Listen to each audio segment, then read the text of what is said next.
Hello students, welcome back to Mandeep Education Academy's YouTube channel. तो class 11th physics की term 2 के important topics की series में आज हम बात करने जा रहे हैं एक बहुत इंपॉर्टेंट डेरिवेशन की, which is work done in isothermal expansion of an ideal gas.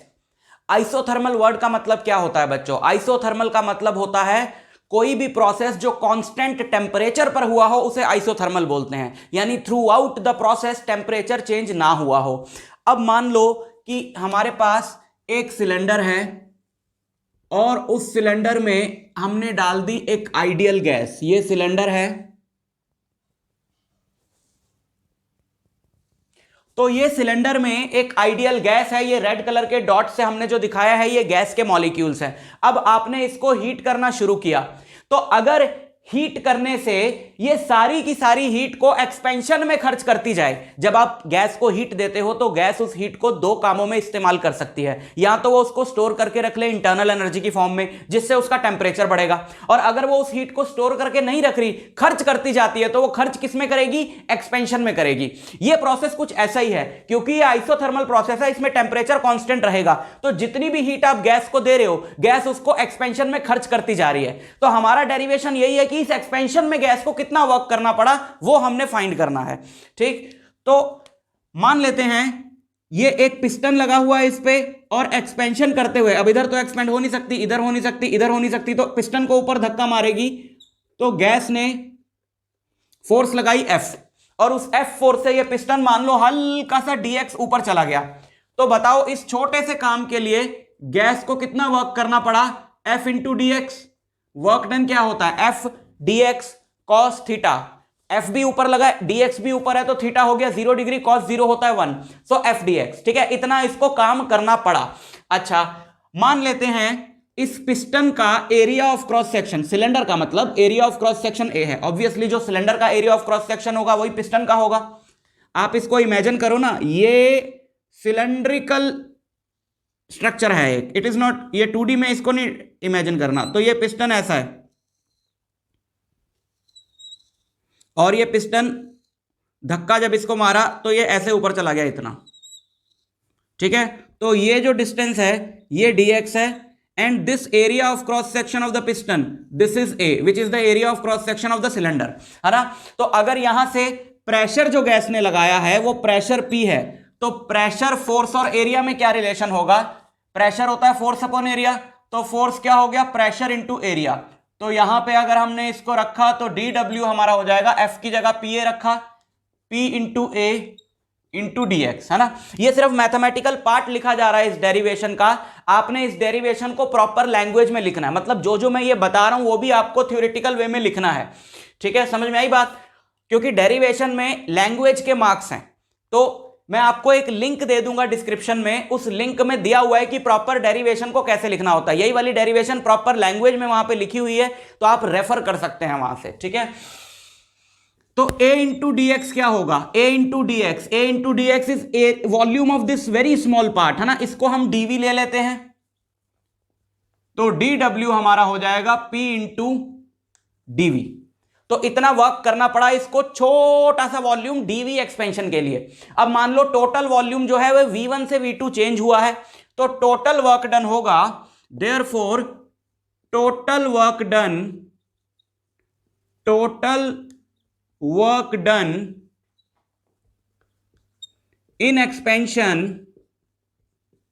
from V1 to V2, V1 to V2 expand करने के लिए टोटल वर्क डन हो गया इसका इंटीग्रल dw का, और इसका इंटीग्रल V1 से V2 का P dv। ठीक है, तो रट्टा नहीं मारना आपको। आप सोचो कि आप इसके आगे का स्टेप ले सकते हो या नहीं ले सकते हो। अब यहां पे dv लिखा है, देखो ये डेरिवेशन समझने के लिए आपको इंटीग्रेशन, लॉग वगैरह थोड़ा बहुत आना चाहिए, वरना आपको डेरिवेशन के स्टेप्स रटने पड़ जाएंगे। और इंटीग्रेशन और लॉग की मेरी बहुत ही बढ़िया जो प्लेलिस्ट्स हैं वहां पे जाके आप सीख सकते हो। बहुत ही मैंने डिटेल में समझाया हुआ है एक एक चीज जो आपको सीखनी है, इंटीग्रेशन, डिफरेंशिएशन, लॉग वगैरह से रिलेटेड, उनके लिंक भी डिस्क्रिप्शन में दिए हुए हैं, तो आप जाके वहां पर सीख सकते हो।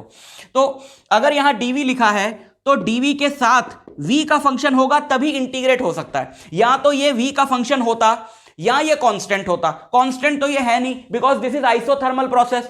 आइसोथर्मल प्रोसेस मतलब टेम्परेचर कांस्टेंट है, प्रेशर तो कांस्टेंट नहीं है, तो ये कांस्टेंट तो है नहीं कि मैं इसको बाहर ले जाऊं, और ये v का फंक्शन भी नहीं है कि इसको इंटीग्रेट कर सकूं। तो ऐसी जगहों पे हम फंस जाते हैं। तो फिर हम क्या करते हैं, हम सोचते हैं p को हम किसी ऐसे फंक्शन के फॉर्म में पुट करें जिसमें v आता हो या सारे कांस्टेंट्स हो, जैसे pv इक्वल टू nRT होता है ना, since pv equal to nRT, तो यहां से p की वैल्यू क्या आएगी, यहां से p की वैल्यू आएगी nRT बाय v। अगर मैं ये p की वैल्यू यहां पे पुट करूं, देखो dw को इंटीग्रेट करूंगा तो w हो जाएगा टोटल वर्क डन, सो v1 से v2 nRT by v into dv।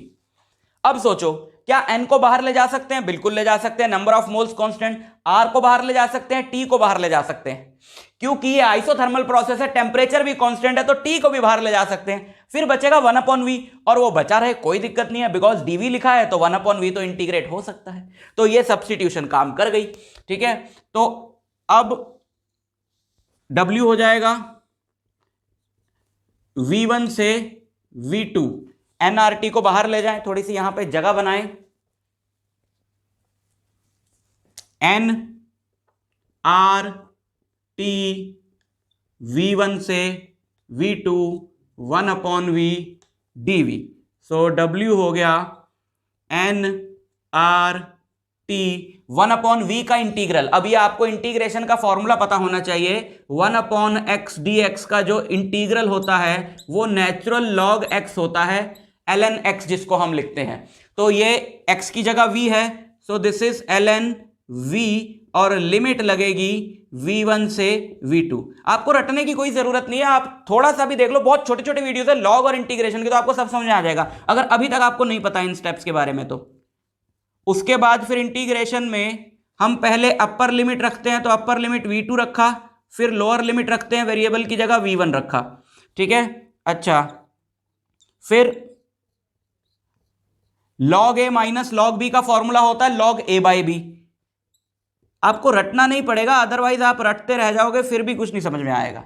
ठीक है, तो log a बाई b ये हमने यहां पे रख लिया, ब्रैकेट नहीं लगाओ, लॉग के साथ ब्रैकेट लगाने का मतलब है कि ये चीज मल्टीप्लाई हो रही है, बट बिना ब्रैकेट के रखो, ज्यादा से ज्यादा आप मॉड लगा सकते हो, बिकॉज नेगेटिव नंबर्स का लॉग नहीं लेते हम, पॉजिटिव का ही लॉग होता है।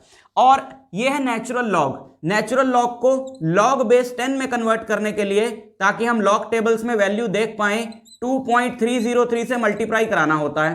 तो फाइनली हमको अपना रिजल्ट मिल गया ये, और यही वो फॉर्मूला है जो हम डिराइव कर रहे थे, work done in isothermal process. जब एक गैस के n मोल्स T टेम्परेचर पर एक्सपेंड करते हैं तो गैस को इतना वर्क करना पड़ता है।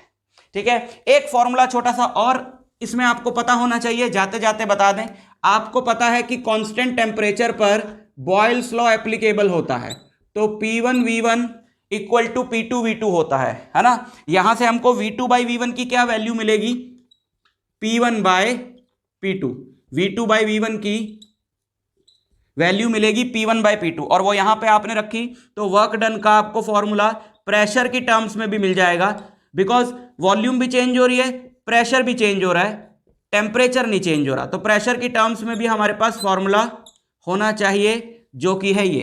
ठीक है, रट्टा मारने का कोई फायदा नहीं होगा स्टेप्स का, क्योंकि आप भूल ही जाओगे। अगर आपका एग्जाम, फाइनल एग्जाम कल ही है तो रट्टा मार लो, लेकिन एग्जाम के बाद इंटीग्रेशन डिफरेंशिएशन सीख लेना, क्योंकि 12th में भी काम आएगी।